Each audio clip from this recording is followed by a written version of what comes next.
Ross Atkins spoke out on the Teoscar Hernandez trade and laid out a blueprint as to what may come in the offseason. And Cody Bellinger, the Jays are interested in him. So we'll break that down and much more on Jays Digest.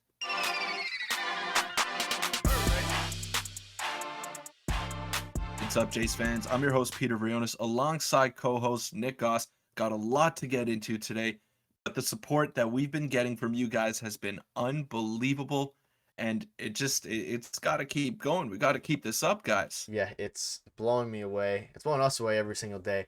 We're over 2,500 subscribers now. We're getting close to 2,600 as of recording this video. And quick reminder, 84.8% of you guys who are watching right now are not subscribed. So if you enjoy the daily content, make sure you hit that subscribe button. And we're going to hit 3K before you even know it. And thank you guys so much for the support. But we have a lot to get into. So let's get into the first topic of the video, which is Ross Atkins speaks out on Hernandez trade. So obviously, the Hernandez trade is still fresh in our brains, and people, they're debating whether it was a good deal or whatnot. We had a video yesterday about it. Ross Atkins came out to give a bit of insight on what was going through his mind to make the deal. So we have lots of screenshots to show you guys today. We'll get into the first one here. Before we get into the actual interview that he had, it is Blue Jays GM Ross Atkins on the concept of George Springer moving to right field next season. If that does present itself, when there's an everyday center fielder that we can add and it makes our team better, I know George will be open to moving to right field. So that kind of just gets the start the video. He says George Springer is willing to go to right field. And what are your initial thoughts on that, Peter, before we get into the his full comments? Well, there are definitely some options out there on the open market that could take over that everyday center field position. Brandon Nimmo is one of them. Cody Bellinger is another. But you also got to wonder, are those better options than George Springer in center field? So, yes, he's open to it. And yes, you want to keep him healthy. But is your team better if George Springer makes way for someone else in center field? That remains to be seen, and it remains to be seen who the Jays get to replace him in that role. Yeah, and that's the key. If the guy who they replace him with, he has to be a better defender at this point in their career, and we'll see what that is. But let's get into the interview now. This is the first question. I'm not going to go through this whole thing here, but it's how tough is it to let go of Teoscar? And he basically just said it was super difficult. Obviously, there's no easy trade. He was a great guy individually, but the key part here at the end, it says, and hopefully this is an opportunity to make our team better. And anytime we have these types of rough decisions, it's always with thinking about our future and trying to move things forward and get better in any possible way. So clearly, and we kind of knew this, the trade was obviously, it's hinting towards they're going to make another move and to make their team better, whether it's in the present, hopefully in the present, and not just the future, because he wasn't going to re-sign. They went on to say, how long was the deal in the works? And he said, because we had depth in the area, there's been a lot of teams who obviously were interested in Teoscar, and his market picked up over the past couple weeks, and obviously into the GM meetings. There were several teams with interest, and fortunately, things lined up with Seattle. So it's very interesting that there were several, obviously there'd be lots of teams with interest in Teoscar, but I still find it so interesting that they went with Seattle as the team who they traded with. Yeah, it's not ideal to trade him to the team that, he was probably our best player in those two wild card games. I mean, he hit those Definitely. 2 home runs in that unfortunate collapse that we had, but we won't talk about it anymore. It's in the past. We're focusing on the offseason, focusing on our squad, on our roster right now. But yeah, it is a weird trade partner because you're going to be competing with Seattle for years to come. And I don't know, that you made them a little bit better, but they also made us a little bit better. They addressed a need, and like we said, you don't create a hole like this. You don't trade a 2-time Silver Slugger winner without something else in the works, without something else that you're confident is lined up. So there's going to be something to happen, another domino to fall in the next week or two, and we're here for it. Yeah, and it's a great point. Another domino has to fall, and he kind of alluded to that.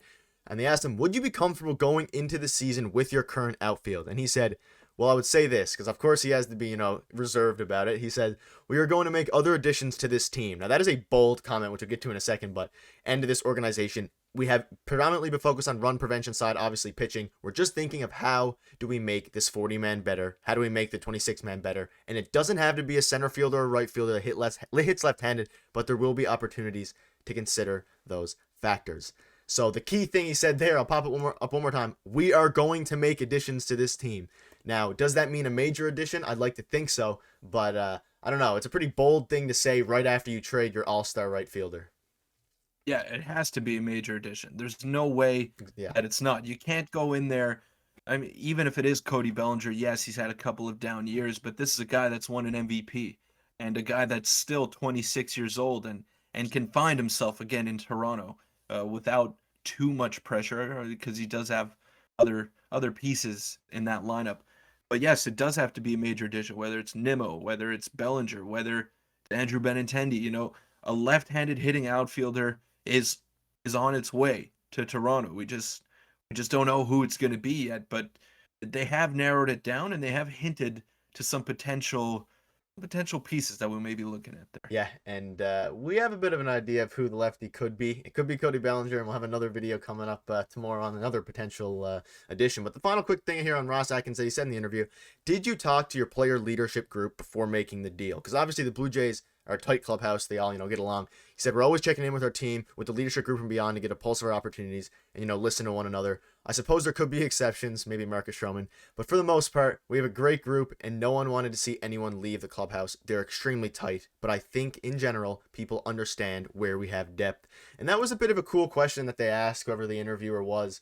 But I think it was a reporter in the MLB or whatever it was. But that's a very, very good question to ask. And I don't know how much. I mean, he got along. There's memes and gifs going around of Teoscar dancing with Vladdy right after the trade, and it hit the emotions a little bit. But I think everyone at the end of the day understands it's a business. But it definitely was a bit of a, I guess a bit of a shock, I'd say, for us especially, but as well as the players. Mhm. Yeah, we could all agree that Teoscar was sort of the ringleader in the barrio, whatever they want to call it, the clubhouse. Yeah, All those guys that sitting at the end of the dugout, at the far end of the dugout, all having a good time, all throwing sunflower seeds at each other. I as much as this move I think was to make the team better, I think it was for a culture change as well. I mean, Teoscar Hernandez had a lot of mental lapses last season, stuff that we maybe didn't see in years past. So you wonder where his focus was. Yes, he had a good couple of games in the postseason, but maybe it's sending a message to your younger players that, hey, we got to get serious about winning, and we're willing to do whatever it takes to make this team better. a really good point. And maybe even if not for for a culture change, which is probably what it is, even just getting someone in right field who's better at defense may also just be what they're looking for, or in turn center field, depending on what happens. But it was a very interesting interview. I figured you guys want to see that. Some great questions were asked, and obviously a couple moves are definitely going to be coming soon. But speaking of those moves, let's get into the second topic now, which is Cody Bellinger to the Blue Jays. I have two screenshots to pop up here. Both of them, one of them dropped today, one of them dropped the other day. So the first one we're going to be popping up is right here. The Dodgers plan to non-tender outfielder Cody Bellinger, making him a free agent. Source tells The Athletic teams could still re-sign him for less than his projected arbitration. This was as of like an hour ago, as of time of recording. And then obviously from a couple days ago, we have here the Blue Jays are one team to watch on the Cody Bellinger if he is non-tendered. They are known to have interest in Brandon Nimmo. The Jays want to add a left-handed bat in the outfield, and Rogers Center is a great place to revive one's offensive numbers.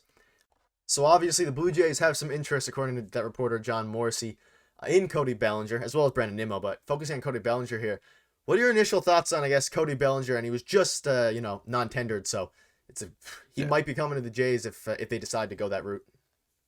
I mean, it depends on the price tag. I mean, I see his arbitration salaries there is 18 million.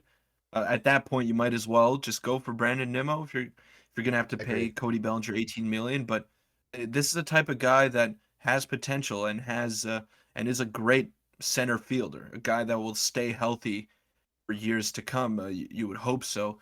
But yeah, this is not a guy that you bring in to be a fourth outfielder. If you're bringing in Cody Bellinger, you're bringing him in here to be your everyday center fielder. He's 26 years old, former MVP.